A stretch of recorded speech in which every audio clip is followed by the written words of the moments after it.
Picked up snipes. Snipes reloading. Fire! Sniper rifle in 10 seconds. Power weapons in 10 seconds. Enemy grenade!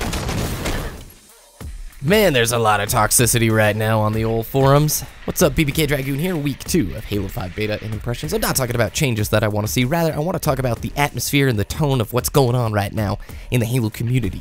You've got two camps, two tribes fighting against one another. The old school players who believe that classic Halo philosophies should rule versus the new school players who think that sprint armor abilities and these new traits are required for Halo to succeed in this new world that is next gen. Where do you fall? Where do I fall? Let's find out. I'm not going to be talking about things that I want to see changed, because if I'm totally honest with you, I'm fairly tired of reading a lot of folks acting like they're game developers. Now, the point of this beta is to get feedback from the player base, so I'm not condemning that at all. Share your opinions all you want. This is something that applies to me. Doesn't need to apply to everybody. I do like reading the subreddit for Halo, the Beyond forums, the Halo forums, and the Waypoint forums. And right now, it's very interesting.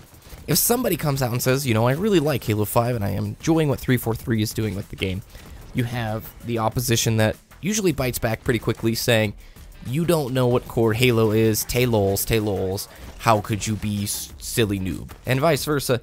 If somebody says the opposite, they get met with a similar reaction. It's one of those things where, how do you feel about Halo?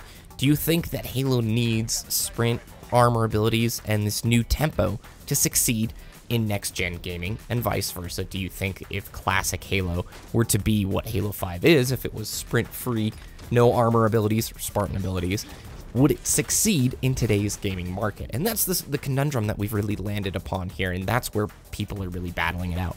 For me personally, I fall in the middle of the two, and I really do want a new adventure. I don't want a remake. As much as I like Halo 2 Anniversary when it works, it's an experience that does feel dated to me. Now, it's pristine. It's something that's like a Counter-Strike in my mind because I'm an old fan.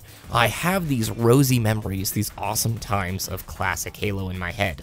But if I were a brand new Halo player and I was to play like Halo 2 Anniversary and get a classic, quote-unquote, experience with Halo, is that enough to actually create a thriving game, something that will sell, something that will grip the new generation? Because I represent, and a lot of you viewers, I imagine, represent the older Halo generation. People who've been playing since Halo 3, Halo 2, or even CE. We are not a new demographic, and in order for Halo to survive, you have to have a continual influx of new players. Now, this isn't just a sprint debate, this isn't just a armor ability debate. It's bigger than that, and when I see people acting like game developers, actually I don't want to say people, myself, okay?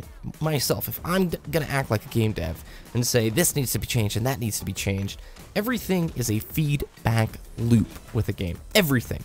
If you change one thing slightly, it's going to have effects on multiple other aspects of the gameplay. Now I can share with you things that I like and things that I dislike, but at the same time, if I don't have the vocabulary or the knowledge to understand how to implement that or the ramifications of these changes, then I don't really have the right to stick my foot down through the floor demanding things, which is really what I'm getting at right now.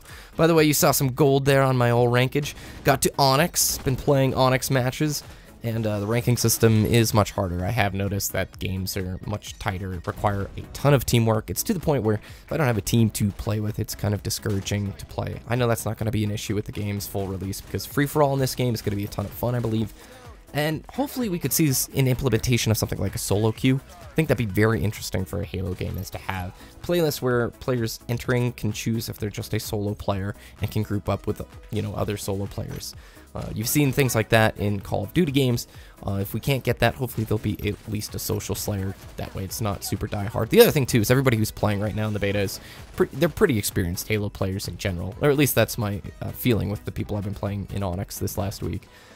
So, for me personally, I don't really feel like giving an overwhelming amount of this needs to change and that needs to change. I'm fairly happy with what we've been given. Is it exactly what I think Halo needs to be the best ever? I'm not a game dev, so I can't say. And me giving a laundry list of things that should change, I don't always think the players are the best to listen to.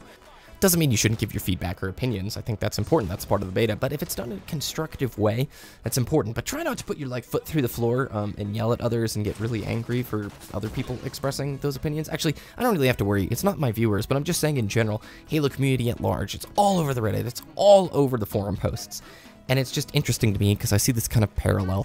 What I do for my full-time job is I work in marketing and video production for a wealth management company. And those people know everything about finances that I don't really know much about.